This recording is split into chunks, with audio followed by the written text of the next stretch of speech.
वसई विरार शहर महानगरपालिकेवर सत्ता आणणं कठीण आहे, परंतु ते अशक्य देखील नाही असं स्वतः सांगतायत आमदार स्नेहा दुबे यांनी. स्नेहा दुबे यांच्याशी आज आपण चर्चा केली. परंतु असं असलं तरी 35 वर्षापासून बहुजन विकास आघाडी सत्ता आहे, असं असलं तरी महापालिकेवर आमचाच झेंडा फडकणारा असं स्नेहा दुबे यांनी सांगितलेलं आहे. कारण गेल्या 35 वर्षात कुठलीच कामं झाली नाही असा दावा त्यांनी केलेला आहे. त्यामुळे लोकसभेत आम्हाला मतदान होतं, विधानसभेत आम्हाला मतदान होतं, त्यामुळे महानगरपालिकेच्या निवडणुकीत देखील आम्हालाच मतदान होणार असल्याचं दावा स्नेहा दुबे यांनी केलेला आहे. तर दुसरीकडे जे आहे की बहुजन विकास आघाडी आणि भाजप यांच्यामध्ये काटेची टक्कर होणार आहेत. कारण मोठ्या प्रमाणावर पळवापळवीचं राजकारण सुरू आहे.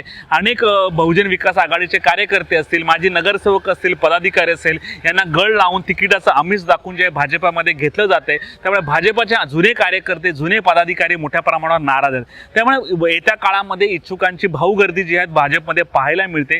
त्यामुळे किती जणांना भाजप तिकीट देणार, त्यामुळे भाजपची डोकेदुखी ही येत्या काळात वाढणार आहे. त्यामुळे ही लढाई आमच्यासाठी कठीण आहे, परंतु काही अशक्य असं काहीच नाही. त्यामुळे येत्या काळामध्ये भाजप कशा प्रकारे प्रचार करते, कशा प्रकारे कार्यकर्त्यांची बंडखोरी थंड करते ते देखील पाहावं लागणार आहे. स्नेहा दुबे यांनी नेमकं काय माहिती दिली आपण ऐकूयात.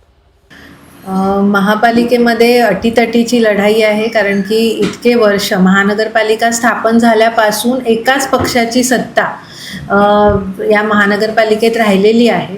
तर त्यामुळे या सत्तेला खिंडार पाडण्याचं काम जे करायचं आहे ते कठीण आहे, पण अशक्य नाही आहे. आपण विधानसभेच्या निवडणुकीमध्ये किंवा लोकसभेच्या निवडणुकीमध्ये हे दाखवून दिलेलं आहे की अशक्य गोष्टसुद्धा शक्य होऊ शकते. त्यामुळे भारतीय जनता पार्टी आणि महायुतीच्या कार्यकर्त्यांमध्ये एक आत्मविश्वास निर्माण झालेला आहे आणि त्या आत्मविश्वासाने आम्ही सगळेजण कामाला लागलेलो आहोत. आणि महापालिकेवरती महायुतीची सत्ता येण्यासाठी, महायुतीचा महापौर बसण्यासाठी आम्ही सर्वजण कंबर कसून काम करतो. यावेळेला महापालिकेमध्ये महायुती होणार का? कारण की राष्ट्रवादी काँग्रेस आणि शिवसेना हे एकत्र येणार का? युती होणार का महायुती?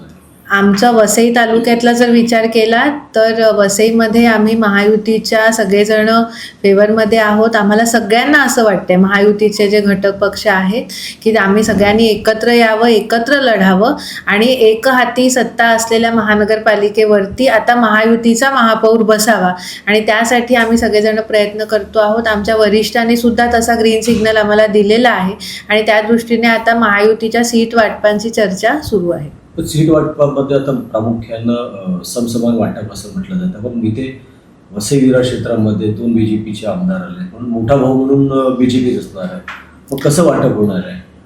बघा, कुटुंब असतं, मोठा भाऊ असू दे किंवा लहान भाऊ असू दे, प्रत्येक भावाला तेवढंच महत्त्व असतं. त्या प्रत्येक भावाचं महत्त्व तेवढंच असतं. आम्ही सर्व एक कुटुंब म्हणून लढणार आहोत आणि प्रत्येकाला, मला असं वाटतं प्रत्येक पक्षाला न्याय दिला जाईल, त्याप्रमाणे आमचं सीट वाटप होईल. निवडणुकीच्या पार्श्वभूमीवर मोठ्या प्रमाणात पक्षप्रवेश झालेला भाजपचा, त्यांच्याही अपेक्षा आता वाढलेल्या आहेत. पण ते कसं काय करणार, ते मॅनेज कसं होणार? तिकीट देताना विनिंग कॅपॅसिटी हा एक मोठा घटक आहे. जर ज्या उमेदवाराची विनिंग कॅपॅसिटी जास्त असणार, ज्याचा लोकसंपर्क जास्त असणार आणि त्या सगळ्या गोष्टी तपासून उमेदवारी दिली जातील. आणि मला खात्री आहे की भारतीय जनता पक्षामधला प्रत्येक कार्यकर्ता हा उमेदवाराचा चेहरा न बघता कमळ चिन्हासाठी प्रचार करेल आणि महायुतीचा महापौर आणण्यासाठी प्रचार करेल. भव्याच्या आव्हानाकडे कसं बघता? मोठं आहे आव्हान, पण मी म्हटलं तसं कुठचीच गोष्ट अशक्य नसते.